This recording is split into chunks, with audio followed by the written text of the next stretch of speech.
Good morning everyone. आज हम लोग चर्चा करने वाले हैं पॉपुलेशन एंड अर्बनाइजेशन में, जो कि इलाहाबाद हाई कोर्ट आरओ के लिए छोटे टॉपिक के तौर पर दिया गया है।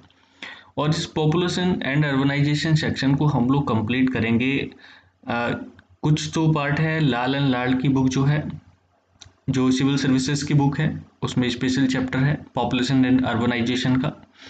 पॉपुलेशन के साथ साथ हमें पढ़नी पड़ेगी सेंसस 2011 की, ठीक है। तो 2011 की सेंसस पढ़नी पड़ेगी और साथ ही साथ अर्बनाइजेशन, शहरीकरण। तो वो तो मैं करा ही दूंगा आप लोगों का, लेकिन आप लोग इस चीज़ को लेकर के ज़्यादा परेशान ना हो।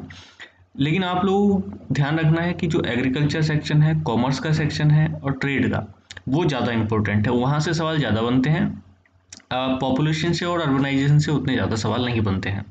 तो आप लोग अपना एग्रीकल्चर को ठीक करिएगा, ठीक है। और उसी के साथ साथ इकोनॉमिक्स को सही करें अगर कर सकते हैं तो। और बाकी पर्यावरण तो है ही, तो नॉर्मल सब्जेक्ट में आ ही जाता है। तो चलिएगा कुछ चीज़ें हम लोग समझते हैं। एक कथन है पीटी नेहरू का, ये मैं बता चुका कि ये जो इस बुक से मैं करा रहा हूँ वो लाल एंड लाल की बुक है, जो सिविल सर्विसेज में इस्तेमाल होती है। आप लोग देख सकते हैं उसको। Population control will not solve all the problems, all our problems.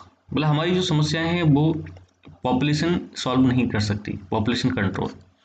But other problems will not be solve without it. लेकिन दूसरी समस्याएं भी इसके बिना सॉल्व नहीं की जा सकती हैं, इसलिए पॉपुलेशन कंट्रोल बहुत मस्ट है। और ये लाइन कही पीटी नेहरू ने, ठीक है। और हाँ, एक चीज़ और, मैं इसकी पीडीएफ आपको टेलीग्राम पे दे दूंगा, आप लोग वहाँ से भी इसको स्टडी कर सकते हैं। अधिक जनसंख्या वाले गिने जाने वाले देशों में चीन के बाद भारत का दूसरा स्थान है, ये तो सभी को पता है, कोई दिक्कत नहीं। जनसंख्या विस्फोट कई विकासशील देशों में व्याप्त गरीबी का एक प्रमुख कारण और परिणाम दोनों है। ध्यान से, ये गरीबी का एक कारण भी है और इसके कारण गरीबी है, ये भी फैक्ट है। यानी कि दोनों तरफ से काम करता है, ठीक है। मतलब कारण भी है और उसका परिणाम भी है। और इस पहलू की तरफ, क्योंकि दोनों तरफ से नहीं छोड़ता है, इसकी तरफ पहली बार संकेत एक इकोनॉमिस्ट, आप लोग ध्यान रखिएगा, माल्थस। तो माल्थस का ध्यान रखना है, ये बड़े इंपॉर्टेंट हैं पॉपुलेशन में, ठीक है। तो इन्होंने ध्यान दिया। और सबसे पहले हम लोग जो सिद्धांत पढ़ते हैं जनसंख्या के लिए, तो उसमें आता है माल्थस का जनसंख्या सिद्धांत। तो माल्थस के जनसंख्या सिद्धांत को हमें देखना है। टी आर माल्थस की बुक है an essay on the principles of population 1978। ये प्रिंसिपल्स कर गया, ये प्रिंसिपल्स हैं, ठीक है। लिखने को कैसे भी लिख दो, कोई दिक्कत नहीं है। तो ये 1978 की प्रकाशित हुई। इसके अनुसार बताया गया कि जनसंख्या में जो वृद्धि होती है वो ज्यामितीय श्रेणी 2, 4, 8, 16, 32, जिसे आप गुणोत्तर श्रेणी भी बोलते हैं, जो मैथ के स्टूडेंट हैं उनको समझ आती होगी, गुणोत्तर श्रेणी, ठीक है। और जबकि खाद्यान्न में वृद्धि कैसी होती है, एक समांतर श्रेणी के हिसाब से 1, 2, 4। तो आप देख सकते हैं कि जो जनसंख्या है वो कितनी तेजी के साथ बढ़ती है अपेक्षा खाद्यान्न के। तो समस्या तो पैदा होनी ही है, और फलस्वरूप क्या होगा, जनसंख्या ज़्यादा हो जाएगी और फिर उसको कंट्रोल कर पाना बहुत मुश्किल है। और इसके साथ साथ दिखाई देती हैं अकाल, भुखमरी, महामारी, भूकंप, और जनसंख्या बाद में फिर कम हो जाती है। ऐसा नहीं है कि लगातार ये बढ़ती रहती है। बाद में माल्थस ने जनसंख्या ट्रैप, यानी कि पॉपुलेशन ट्रैप कहा, ठीक है। एक चीज के बाद फिर दूसरी चीज, फिर दूसरी चीज के बाद फिर पहली चीज, मतलब पहले जनसंख्या में बहुत ज्यादा वृद्धि, फिर गिरावट, ये सिस्टम चलता रहता है। और ये है माल्थस का सिद्धांत। दूसरा है अनुकूलतम जनसंख्या का सिद्धांत, ऑप्टिमम। अनुकूलतम किसको कहेंगे, इंग्लिश शब्द इसके लिए ऑप्टिमम है। यहाँ पे देख लीजिएगा, यह सिद्धांत प्रति व्यक्ति राष्ट्रीय आय या अधिकतम कल्याण के सापेक्ष इष्टतम जनसंख्या के स्तर से संबंधित है। मतलब उतनी जनसंख्या जहाँ पर प्रति व्यक्ति राष्ट्रीय आय अधिक हो या अधिकतम लोगों का कल्याण किया जा सके, वो ऑप्टिमम पॉपुलेशन कहलाती है।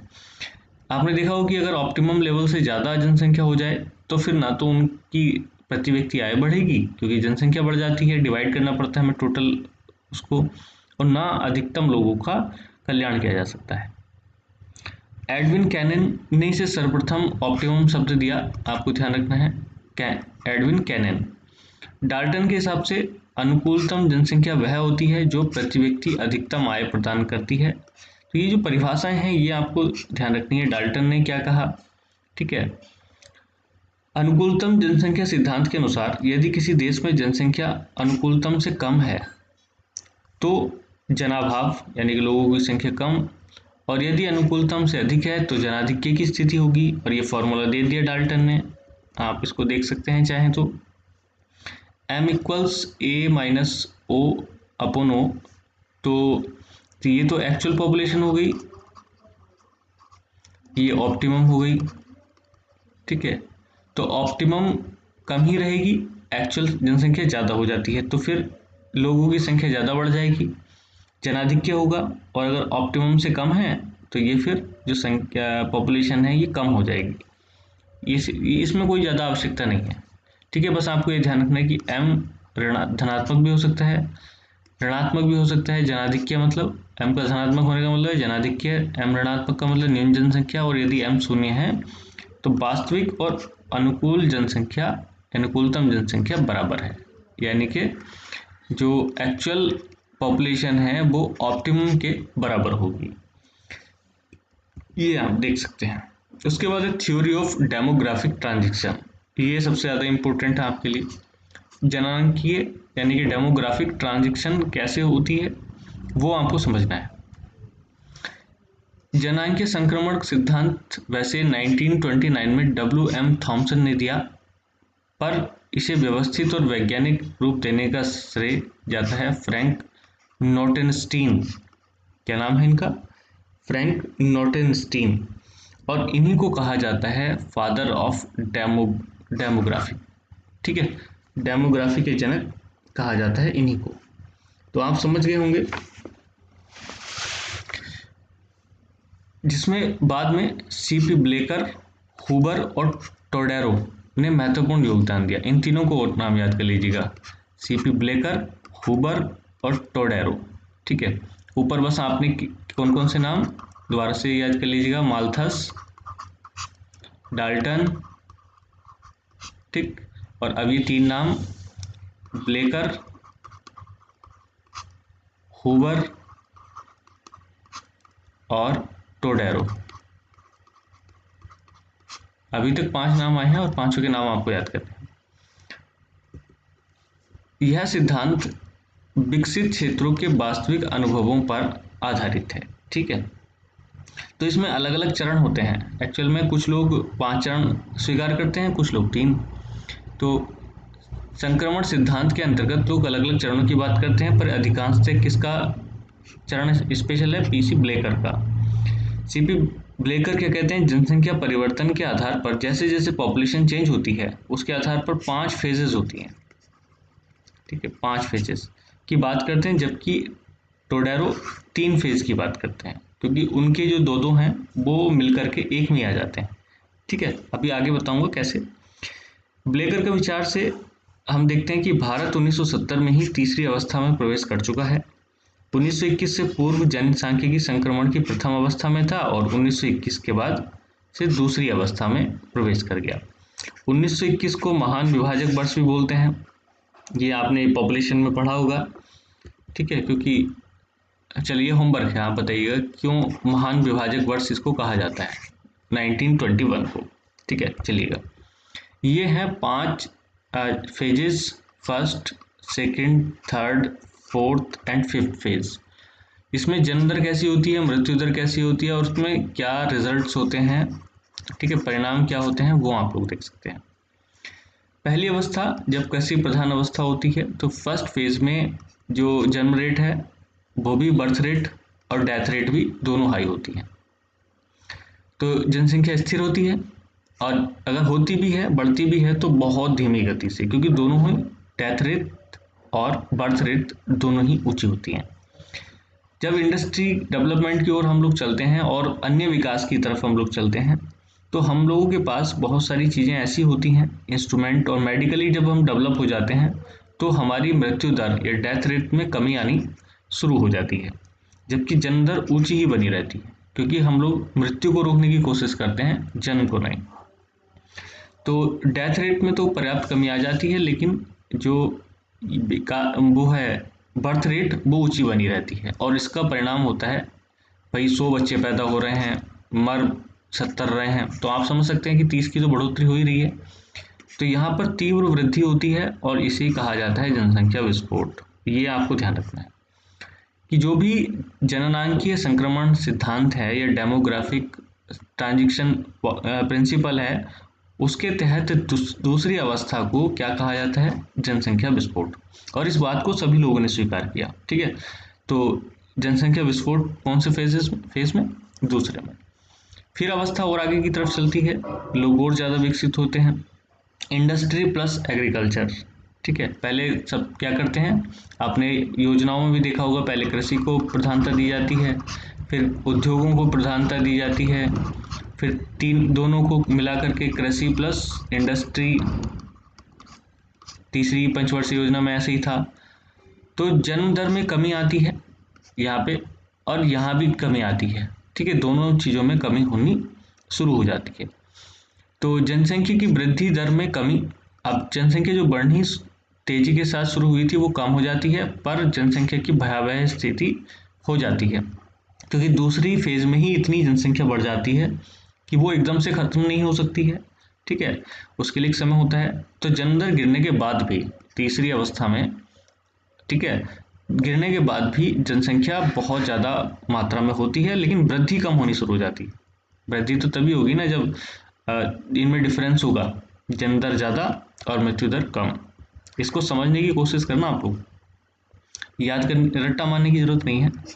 उच्च विकास देश, फिर जब कोई भी देश विकसित अवस्था में पहुंच जाता है तो वहाँ पे क्या होता है, नियंत्रित नीची दर और नियंत्रित दर तथा नीची दर, मतलब दोनों ही चीज़ें गिरती हैं, बट इसको कंट्रोल किया जाता है, जैसे चाइना में किया गया, ठीक है। और उसको कंट्रोल किया गया, यानी कि यहाँ भी गिरावट है, यहाँ भी गिरावट है, बट कंट्रोल अवस्था में आ जाती हैं। तो इससे क्या होती है, जनसंख्या स्थिर हो जाती है और गिरने की संभावना बनी रहती है, क्योंकि अगर लगान नहीं लगाएंगे किसी भी चीज़ पर तो दिक्कत होती रहती है। तो उच्च अवस्था वाले देशों में, फोर्थ स्टेज के जो देश हैं, वो कंट्रोल करते हैं जन्म दर को भी और मृत्यु दर को भी। हालांकि दोनों ही चीज़ें डाउन की तरफ यानी कि नीचे की तरफ होती हैं। और पांचवी है पूर्ण विकास की अवस्था, जब दोनों ही चीज़ें नीचे होती हैं और बस मृत्यु दर से भी नीचे पहुंच जाती है आपकी बर्थ रेट ये नीचे पहुंच जाती है डेथ रेट से। तो आप समझ सकते हैं। तो इससे क्या होता है कि पॉपुलेशन में कमी होनी शुरू हो जाती है, जैसे कमी फ्रांस है, ऑस्ट्रेलिया है, और अब तो जापान भी आप लोग देख सकते हैं, ठीक है। पॉपुलेशन बढ़ ही नहीं रही है और ये समस्या हो जाती है उन देशों पर जो पूर्ण विकसित अवस्था को प्राप्त कर चुके हैं, ठीक। तो ये 5 फेज थे जो आपको मिल जाएंगे। कुछ बातें समझ लीजिएगा, ब्लेकर द्वारा दी गई दूसरी और तीसरी अवस्थाएं, ठीक है, जो भी ऊपर पढ़ रहे हैं हम, टोडेरो की दूसरी अवस्था में ही शामिल कर ली जाती हैं। तो ये दो मिलाकर के इनकी सेकंड वाली टोडेरो की, जबकि चौथी और पांचवी अवस्था को मिलाकर तीसरी अवस्था में शामिल किया जाता है, तो चौथी पांचवी को थर्ड में। तो इस तरीके से टोडेरो क्या करते हैं, ये बताते हैं ओनली 3 स्टेजेस, ठीक है, जिसमें दूसरी और तीसरी सेकंड में मिल जाती हैं और तीसरी चौथी और पांचवी थर्ड में मिल जाती हैं। तो टोडेरो के हिसाब से ये क्लासिफिकेशन 3 प्रकार से होना चाहिए, जबकि ब्लेकर का 5 है। ये आप देख सकते हैं, पीछे पढ़ करके आ रहे हैं 5 के 5। एक चीज बात ध्यान रखनी है, तीनों ही जो लोग हैं, चाहे वो ब्लेकर हो, हूवर हो और टोडेरो हो, ठीक है, ने दूसरी अवस्था को, ये अनुसंख्या हो गया है, जनसंख्या विस्फोट की अवस्था माना है। बात समझना है ना। तो जनसंख्या विस्फोट को सभी ने सेकेंड फेज में रखा है। भारत 1970 के उपरांत संक्रमण की तीसरी अवस्था में अभी है, और फ्यूचर में जब भी ये कभी फोर्थ अवस्था में पहुंचेगा तो भी उसका पता चल जाएगा। वैसे यही था उम्मीद कि 2021 में भारत अपनी फोर्थ स्टेज में पहुंचने वाला है। कौन से स्टेज में, फोर्थ में, ठीक। अब देखते हैं क्या होता है। सामाजिक केसिकत्व का सिद्धांत, एक ये भी समझ लीजिएगा साथ में। इसके अनुसार आर्थिक विकास के साथ साथ अधिक बच्चों की इच्छा में गिरावट होती है। ये बात सभी मानते हैं, जैसे जैसे डेवलपमेंट होता जाता है तो बच्चे पैदा करने या बच्चों की संख्या बढ़ाने में लोगों का रुझान कम हो जाता है, और डेवलपमेंट अगर नहीं है तो फिर आप समझ सकते हैं कि बच्चे ज़्यादा होते हैं, यानी कि अशिक्षा या और चीज़ें बच्चों में बढ़ोतरी देती हैं और शिक्षा और उसके साथ डेवलपमेंट वो बच्चों में कमी। प्रजनन दर में कमी होती है, बिल्कुल सही बात है। तो लोग बच्चे पैदा करने में इंटरेस्ट कम लेते हैं, साथ ही सार्वजनिक स्वास्थ्य सेवाओं में वृद्धि के कारण मृत्यु दर में हो जाती है कमी। ठीक, मेडिकल ट्रीटमेंट्स बहुत हो जाते हैं। जो प्रजनन दर में कमी की अपेक्षा अधिक तेज होती है और इससे उत्पन्न जो गैप होता है उसे बोलते हैं प्रजनन अंतराल। ठीक, ये आपको पढ़ना है। कुछ महत्वपूर्ण शब्दावलियां हैं जो शुरू करनी है, लेकिन मैं कुछ तो आज ही बता रहा हूँ, बाकी जो बची कुछ होंगी वो साथ साथ चलती रहेंगी। मुश्किल से 3-4 टॉपिक आएंगे इसके, और 3-4 टॉपिक में ही आपका जो इम्पोर्टेंट सेक्शन है पॉपुलेशन का एंड अर्बनाइजेशन का वो आपका कवर हो जाएगा। और 2011 का जो सेंसस है, अगर आप कहेंगे तो मैं करा दूंगा, नहीं तो फिर आप अपने आप से कर लीजिएगा। ठीक है, क्योंकि समय का अभाव है, जब तक डेट नहीं आ रही मैं भी वर्क कर रहा हूँ, लेकिन डेट आएगी तो उसके बाद मैं भी थोड़ा सा अपनी तरफ ध्यान दूंगा। पहला है क्रूड या अशोधित जन्म दर। किसको कहते हैं? ये कुछ जनसंख्या के सिद्धांत हैं, नीतियां हैं। किसी विशेष वर्ष में जन्मे पंजीकृत, ठीक है, रजिस्टर्ड जो बच्चे हैं, जी, कुल संख्या तथा उस वर्ष में कुल जनसंख्या के बीच अनुपात को हम क्या कहते हैं? अशोधित जन्म दर। और इसे शो करते हैं प्रति 1000 में। ठीक है, 50 प्रति 1000, यानी कि 100-1000 बच्चों पर 50 बच्चों का जन्म। लेकिन रजिस्टर्ड, तो रजिस्टर्ड में आते हैं अशोधित, क्योंकि रजिस्टर्ड में सारे नहीं हो जाते ना, बात यह है। फिर शोधित जन्म दर हम काउंट करते हैं, तो इसमें उन बच्चों को भी शामिल कर लिया जाता है जो पंजीकृत नहीं है, जो रजिस्टर्ड नहीं है, और इसका 5% और ऐड कर देते हैं। ठीक है, इस तरीके से जो अशोधित जन्म दर है वो अगर हम देखें तो क्रूड प्लस 5% और एक्स्ट्रा, और इस तरीके से अशोधित जन्म दर से शोधित जन्म दर कैलकुलेट हो जाती है। जनसंख्या वृद्धि दर किसको कहेंगे? अशोधित जन्म दर और मृत्यु दर के अंतराल को जनसंख्या वृद्धि दर कहते हैं। ध्यान से, अशोधित क्रूड वाले को, यानी कि ये केवल बात रजिस्टर्ड की है, वैसे चाहे जितना भी हो, अगर आंकड़े नहीं हैं सरकार के पास, ठीक है, तो कोई उसका फ़ायदा नहीं, चाहे कितनी पॉपुलेशन बढ़े। लेकिन जो जनसंख्या या सेंसस हमारे पास आती है वो क्रूड फैक्ट्स को लेकर के आती है, जिसमें केवल और केवल रजिस्टर्ड बच्चे ऐड होते हैं। इस प्रकार आंकलित वृद्धि दर को जनसंख्या की प्राकृतिक समृद्धि दर या natural rate of population growth कहा जाता है। ठीक है, प्राकृतिक तौर से उल्लेखनीय है कि जनसंख्या की वृद्धि दर जन्म दर और मृत्यु दर के बीच के अंतर में निवल माइग्रेशन या नेट माइग्रेशन रेट को जोड़ देते हैं, तो ये साथ में और जोड़ना है। जबकि सामान्य तो ये मान लिया जाता है कि निवल माइग्रेशन रेट शून्य होती है। माइग्रेशन का मतलब होता है एक देश से बाहर जाना, जो लोग यहाँ से चले गए हैं और कुछ लोग हमारे देश में आए हैं, तो जो लोग बाहर चले गए हैं और जो लोग आए हैं उनका डिफरेंस, ये होता है नेट माइग्रेशन। ठीक है, बात समझ रहे होंगे। तो क्रूड जन्म दर माइनस क्रूड मृत्यु दर और प्लस निवल माइग्रेशन, नेट माइग्रेशन। ठीक है, ये अगर हम कर लेते हैं तो हमें पता चल जाता है कि जनसंख्या में वृद्धि दर क्या है। ठीक है, और इसके आंकड़े हैं वो तो मैं बाद में बताऊंगा ही आप लोगों के साथ, क्योंकि सेंसस 2011 हमें स्टडी करनी ही है। तो नेक्स्ट वीडियो के साथ मैं फिर मिलूंगा, तब तक के लिए धन्यवाद। जय हिंद।